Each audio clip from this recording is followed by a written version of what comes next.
All right, greetings Internet, Didier here, and welcome to the first match that we are bringing you from the Highlander Games 40-man store championship that happened just last Saturday. This is the top 8 match featuring none other than myself, who go on to win the tournament. So we're actually going to see all of the matches that I play in my run to become victorious at this tournament. And we got our first one here, and let me tell you, I was biting my fingernails and just sighing and praying as I sat down to face this match. eMaz, it's my worst matchup. So what advice are you going to give me for this matchup, John? Just control dice as much as you can. Hopefully he rolls like crap. And, you know, then you can, if you pull off an early Crime Lord on Poe and he rolled crap and didn't do enough damage, then you could probably close it out because, I mean, Maz needs a lot of tools to close out games, but if you do it super quick, like turn 2, because your deck can Crime Lord on turn 2, I don't see him walking out of it. Yeah, I actually drew into 2 isolations in Crime Lord, and I kept Crime Lord in hand, and I did say that in the video, in the deck profile video, that if I draw on a Crime Lord against eMaz, I will keep it, because I know, just like you just said, I need to Crime Lord Poe as fast as possible, and I knew that. Yeah. Yep. So this eMaz is actually playing what is this, Starship? Frozen Waste? No, it's Frozen Waste. That's right. Frozen. The sub name is Starkiller Base. Starkiller Base. Yeah. Okay. It's Frozen Waste Starkiller Base. I don't know why to do that. All right. Well, he is playing Frozen Waste, and actually, I would consider that actually lowering his chance to win this matchup. If he played Emperor's Throne Room, he'd be a little bit better off. But the Frozen Waste, I don't really care if one of my character dice are removed, depending on the situation. And it can actually be a big swing for me if I would kill Maz or defeat Maz pretty early. He would have no way of consistently refocusing his die into the special then. Well, that battleground isn't really for you. That's really more of like for not a lot of removal in that deck in general. So it helps their removal game, and it helps in the mirror match a lot. So he was really more focused, I think, on that than, you know, any particular control matchup like yours. Yeah, right. So, I mean, in this metagame, in the last Highlander tournament that I was at, or the last tournament, well, the Satellite Games, not Highlander, the Satellite Games tournament, there were about 15 eMaz out of, like, 33 or whatever it was there. It was almost half the field. Right, so I think because of that, a lot of the eMaz players were actually running Frozen Waste because of that. Yeah, it was popularized. We touched on it in another video that we did a while ago, but Frozen Waste was popularized very early on by some other guys who were winning with it, like very early into Spirit before it became what it is now. You know, and their advice was like, Maz does so much for you. Mostly what you want to do is just try to keep Poe alive as long as you can, because there are some decks that can kill him pretty quick, or Maz for that matter, that can kill her pretty quick. So, you know, Starkiller Base just helps removal, because that deck does not run a lot of removal at all. Yep, so it looks like here I won the roll, and I was actually deciding whether or not I wanted to give him his own battleground or take mine. I knew he wouldn't use mine whatsoever. So I was just deciding whether or not I wanted the shield, so I took the shield. So rolling in Poe, getting 2 ranged here, immediately responding with isolation just to remove that Poe die. Good play there, saved myself 2 damage. Yeah, he didn't start with fast stands, which kind of sucks for him. Yeah, or hit and run, so that's sad. Sad for him, but great for me. Hey, rolling 2 guns on Maz, going straight for blood. Maz Kanata going for blood there. Yeah. Unfortunately, no focus means bad things. Means unusable Poe die. Yeah. Shooting in both guns into eJabba. Why not? Fast hands on eJabba. My favorite start ever is fast hands on eJabba. Just so much pressure. So what he needs to do right now, if he knew this matchup, and I suspect he doesn't, is he needs to spend his money. Yep, rolling in, getting the three for 1. Now another thing, yeah, he should spend his money, but Maz doesn't play many 2-cost upgrades. No, but he does play planetary if he's got it. Yeah. Because you'll disrupt all day. Like that. Yep. Rolling the disrupt, so immediately just going to fast hands that disrupt, get rid of those 2 resources. Saving myself the 3 damage. If you saw, I did have the isolation in my hand, but I wanted to save that for next round, so I knew if I disrupted him, I would save myself that damage. Yeah, I mean, you have a reroll, so you know, you're not. It's not a horrible chance. Yeah, pretty high Depends chance on to get that play. disrupt. Yeah, I mean it's only one side. It's like, you know, it's a 1 out of 6 twice. We can do math. It's, yeah, 3 times. 1 out of 6, 3 times. We could do math if we had the time. But right now we're commentating, John. Let the viewers at home do the math. Sure. All right, so double refocus right now on the board. I can certainly get whatever dice side result that I want. I mean, you're not hurting for focus. No, that's what this deck does. And it's a great, I love the aspect of this deck because I can just kind of pick and choose whatever I want to do in a game. And you'll see that pretty soon here. I'm going to make a big decision that's going to set the course of this game very specifically. And I will talk about it when it happens. Rolling a blank on Poe, just not getting what he needs. Discarding the blackmail to reroll. Don't need blackmail until late game, so just not really going to worry about that blackmail. Rolling the 2 melee and 2 discard side. Yeah. Yeah, so he has pitched a bunch of cards already to reroll, so that 2 discard side is probably pretty juicy right now. He probably has very, very strong cards in his hand. So he probably doesn't want to see that discard come out. Discard is amazing against Pomos. So yeah, he's actually going to claim and remove the discard. Good play on him there. And here's the decision. Here I have the decision right here. Because I have Crime Lord in hand. So I could refocus for resource and be able to play Crime Lord down next turn. Yes, you can. Or I could just forget the refocus and go into Maz. And you can see, like, I'm really thinking about it. I went to grab the damage there. And I knew this was the big choice because this is round 1. And I just have to define, what am I going to try to do first? Am I going to try to kill Maz, defeat Maz first? Or am I going to try to Crime Lord Poe first? I mean, you're not in a bad position to kill Maz here. The rule of thumb tends to be against any Poe Maz.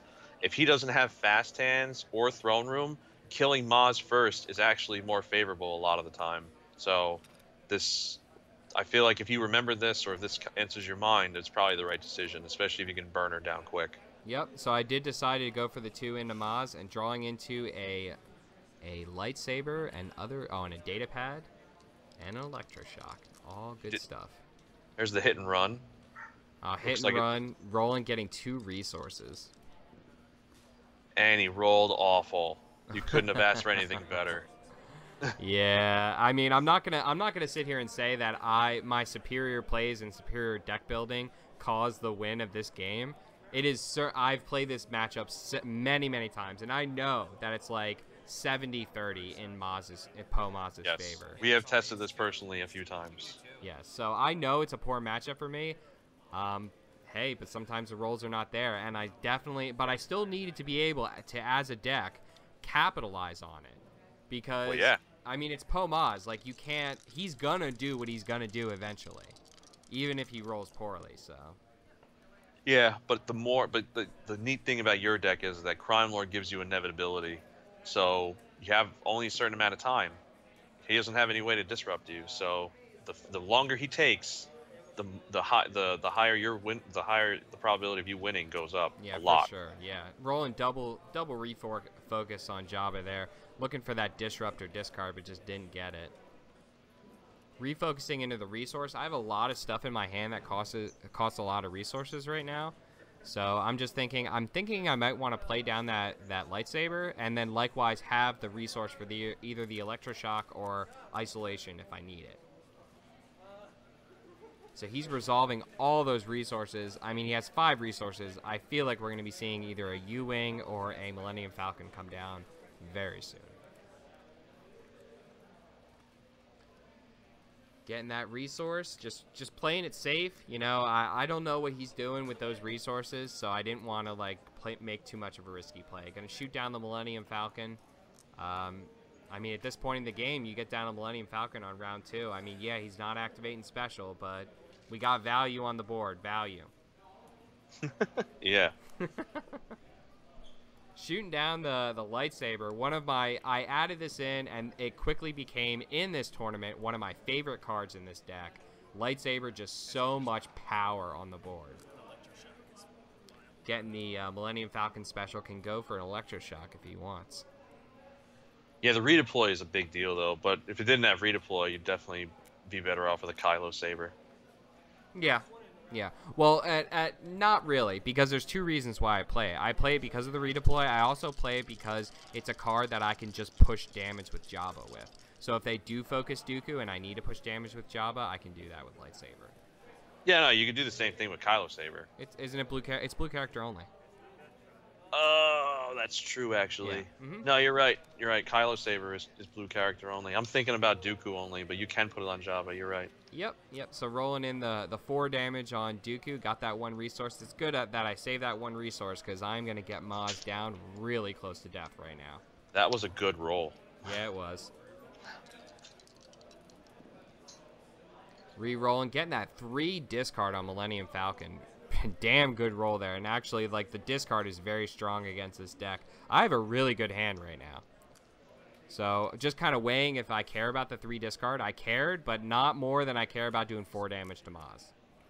Yep.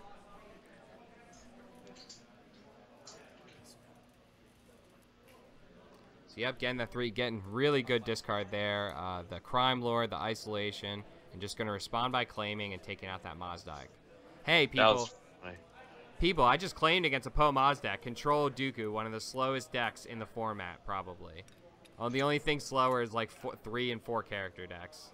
Well, you should, I mean, in the paradigm of card games when it comes to role assignment, you're actually at a massive advantage because he's trying to play control against you, and he's not supposed to be the control player. You're supposed to be the control player. He's supposed to be the aggressor player. So as soon as he starts changing his role, he should, in theory, lose this game just based on that.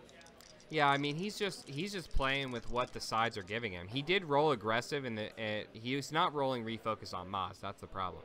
He did roll damage sides on Poe. I just removed them, and he's the second round he just wasn't getting it. Well, he didn't roll aggressively for the character dice. He took the money to go for that Millennium Falcon. Yeah. Shooting out the Fast Hands 2 discard, getting second chance and Millennium Falcon there. That was actually really good. Because it's possible that he could have rolled out Maz here, gotten a resource, and dropped second chance on her. Yes, that's correct. So, that was a very good pull. Yeah, so if he would have been able to do that, I'm pretty sure when I did that discard, he had just this crushed look on his face. So I think that might have been his plan. Getting that 3 discard side on Millennium Falcon again. So here, again, I'm just debating, like, 3 discard. What do I want to keep in my hand? Datapad, that's the answer. Datapad's a really good card in that deck. Yeah. Someone convinced me completely of this. Yeah, I can't imagine who that was. Shooting out that 3 discard side, getting all the zeros. Fast hands and rage, just everything. So he did he put a shield on Maz? I think he might. Oh, no, he didn't roll out Maz yet. That's right. No, he didn't roll her out yet. Yeah, wow, just a really great roll there. 2 damage on Dooku, the lightsaber special, and a resource. I mean, you have 6 damage showing if you focus. 4 damage now, right? Yeah. Rolling, getting resource and a shield, and just immediately doing the unblockable damage to Peg Maz. Now, I don't even think I needed to do that. Unblockable damage? Oh, no, I did. I did need to do the unblockable damage. Yeah, if you put a shield on. He forced it. It was the right play. Yep. Yep. So, I mean, this is round 3, and Maz is down. This is really big for my deck. I'm set to take this, to be honest with you. Dropping down the planetary. Just gonna be certainly gonna be able to claim with only 1 character. Shooting out all the damage. I'm just thinking, hey, I killed Maz via damage, trying to shoot off the defensive position, but realizing he doesn't have the battlefield. He doesn't have the battlefield, yeah. It's one of those things. Responding by claiming to take out the 2 damage on Dooku. Good play there. Gonna take 2 damage. Actually, this is his first damage of the game here in round 3. Ooh. Man. Yeah. Just those words leaving my mouth, it's hard for me to say that. And you can discard to make this 1 damage. I think I do. I'm pretty sure I do right here. Insult to injury. Bro, in 3 turns, you played Poe Maz, you only got 1 damage. Yeah, this is probably some of the worst rolling on a Poe Maz player I've ever seen. So dropping the electroshock. I mean, the fact that he has Millennium Falcon and Poe, I can only electroshock his 2-side and his special side that are worth it. And then Falcon, I can only really electroshock special. So I was just thinking, nah. I was at a good place, so I wanted to draw the cards and save myself the damage. So I did draw. I just drew into Ace in the Hole Crime Lord. So I'm only 2 resources away from Ace in the Hole Crime Lord right now. Very easy for me to get there. Shooting in Poe, getting the resource and the 3 damage side. So right now, I'm no longer looking for Disrupt. I'm looking for Discard now. Because I know that the Disrupt is not going to change his plans in a massive way.